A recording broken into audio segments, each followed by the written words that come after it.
If the idea of cooking outdoors appeals to you, then you have come to the right place. Let me share with you my experience of making a very traditional Indian khichdi and a tandoori spiced chicken breast on wood fire in my father-in-law's backyard. Hello and welcome, my chefs. My name is Irfan Dama. This is Cooking with Chef Dama, and welcome to another episode of The Traveling Indian Chef. The summer is upon us, and I am on an epic road trip. I'm driving from my home in Oakland, California, and right now I am in St. Louis, Missouri. My goal is to cook Indian food all across America. Right now I am in the backyard of my father-in-law's home. He's got such a beautiful outdoor space, and he has a lovely fire pit on which I decided I was going to do some cooking. I'm gonna try to make food without going to the grocery store, just with what I could find in his refrigerator, coupled with the kitchen kit that I brought with me on this journey. And believe me, in an average Missouri refrigerator, there aren't many ingredients you can find to cook Indian food. So stick around and let me show you the entire process of how this happened. So the first thing that needed to take place was a really good cleanup, because this fire pit didn't seem to have been used for quite a while.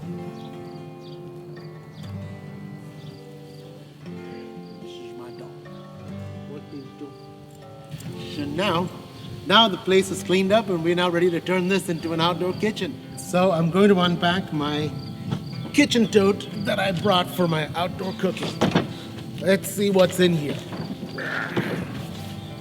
And so the unpacking began, and it was no small task. Aha.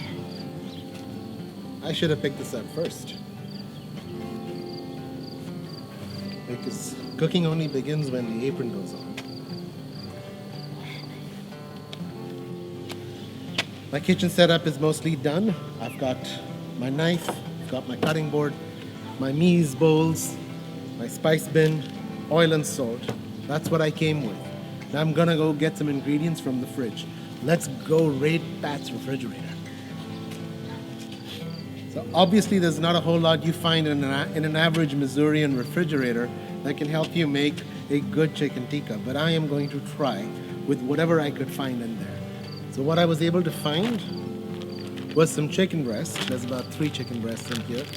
Now, traditionally in a tandoori marinade, I would use mustard oil. Since I don't have mustard oil, I'm going to put a little bit of mustard. I could not find plain yogurt, but I found some sour cream. So I'm going to use sour cream, and I'm going to make it further sour or thin it out with some lemon juice. Me personally, I prefer it fresh, but I got to use what I could find. And I'm going to use some mayonnaise in the marinade. Now you're going to look at me and say that's kind of weird. Mayonnaise does not fit in an Indian marinade, and I would agree with you that mayonnaise cannot find its way in Indian food, or so I thought. But what it basically mayonnaise is eggs and oil emulsified. I have recipes for tandoori marinades where they use eggs as a binder so that the marinade sticks to the chicken. Now this is nothing but eggs and oil. So with that logic, this is going to go into my marinade. Then I need to get my spice dabba with all my powders, and with that we're going to make our tandoori marinade. Now normally a tandoori marinade would begin with yogurt, but I'm going to be using mayonnaise. And to give it a little bite and edge, bit of mustard.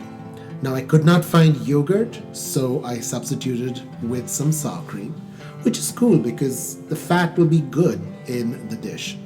And for that added acidity, some lemon juice. I wish I had fresh. Oh, here's some garlic in a jar that I found. And now for the magic. The Masala Dabbas comes out. We use turmeric, coriander, and some cumin powder, garam masala powder, red chili powder, and my favorite ingredient, kasuri methi. And that should do it. I might need some salt.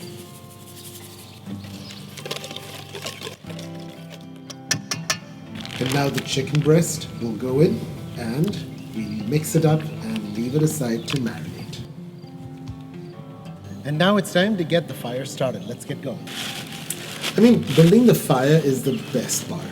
This is the thing that takes the longest time, and you need to just sit and wait till the fire moves from roaring to embers. So I suggest, while you're waiting around, sit down, relax, kick back, grab a couple of brews. As you can see by the extra pair of white legs in the shot, my father-in-law also agrees with me on that thought. It's good to have a beer or two or four. It took about an hour or about 3 beers until the fire got to this stage. So the next thing I'm going to do is add the cooking grate on which the food is going to be cooked. Now this flame is too hot to cook meats directly over it, but this is fine for when you need to boil something, and that's why I thought this is when I was going to make the khichdi. It kind of happened as an afterthought, to be honest. I'm gonna go boil some water. Okay, so here we are. I got my handi. It's got 4 cups of water, 4 of these. See, that's why it's a good idea to have a measure, because you can then do your ratios. So 4 cups of water are gonna boil over here, and I'm gonna measure a total of 1.5 cup of grain, 1 cup of rice, and half a cup of lentils in this. 1 bowl should be enough. So 1 bag of rice and 1 bag of mixed lentils, these are standard in my camping gear. Just, you never know, you get stranded somewhere, you don't have any access to food. Rice and dal together will keep you going. So here I got the rice and the lentils all washed and ready. And that's gonna go in the water as soon as the water comes to a boil. So the water has reached a really nice boil. So I'm just going to move it aside just to protect my fingers. And the rice and the lentil mixture goes in. Also, a little bit of salt. Don't forget that. Ever. Never. Okay, so now the water's come to a boil. So all you got to do is cover and check back in 10 minutes. See, 10 minutes has passed, and you can see the water is almost completely absorbed. There's still a little bit of water left, but it's almost gone. You can't barely see it. So you move it to the side. So this is what the texture looks like right now.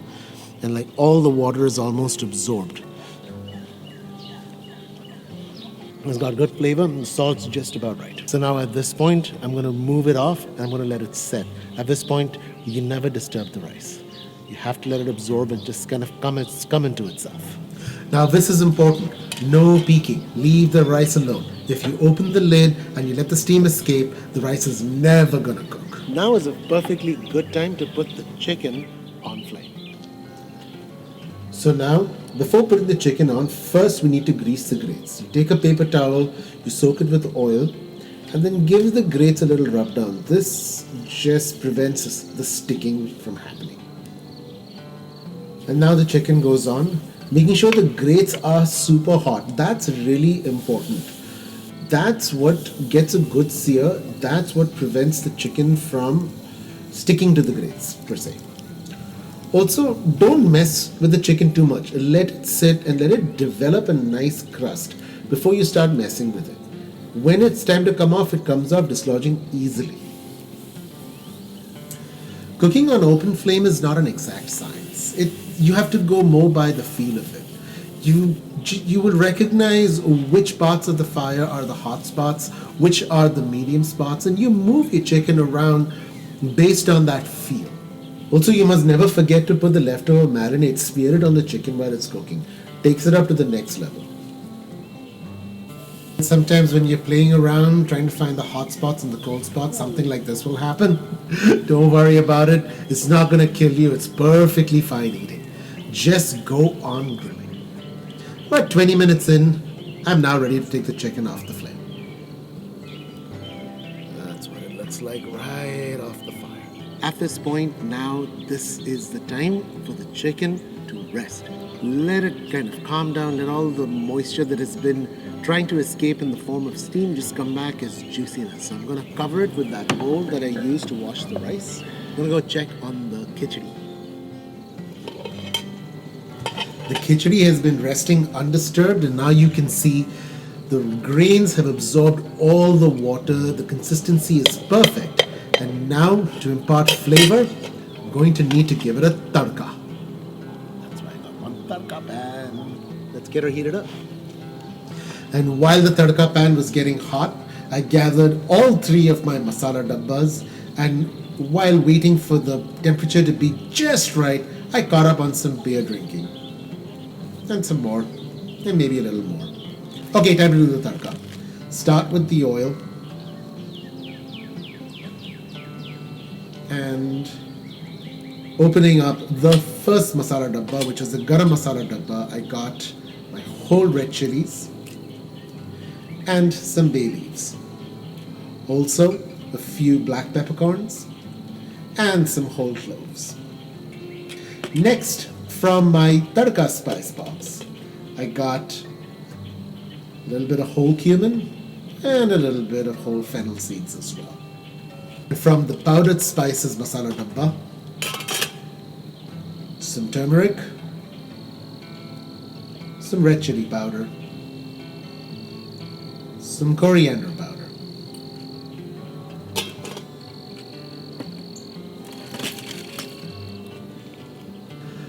Okay, now this is the best part about doing tadka on an open fire. So you can move it closer to the fire or as far away from the fire just to get that right temperature. Khichdi, say hello to my little tadka. Oh, mix all the goodness together. Seriously, that's gonna be one of the best khichdis I've ever made. I mean, like, wow. Let me see if I can show this to you. Like, the consistency is perfect. Oh boy. Let's come close. Let's see the consistency of that khichdi. There you go. I mean, check that out.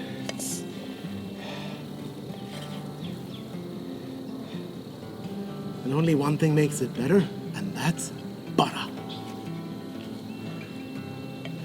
Now we are done with the khichdi and we put it aside. Let's take a look at the chicken. Let's see how she's doing. She's been resting nicely for a good 10 minutes. Time to cut in and see what it looks like. And just check that out. Like, it's perfectly cooked, it's juicy, it's moist.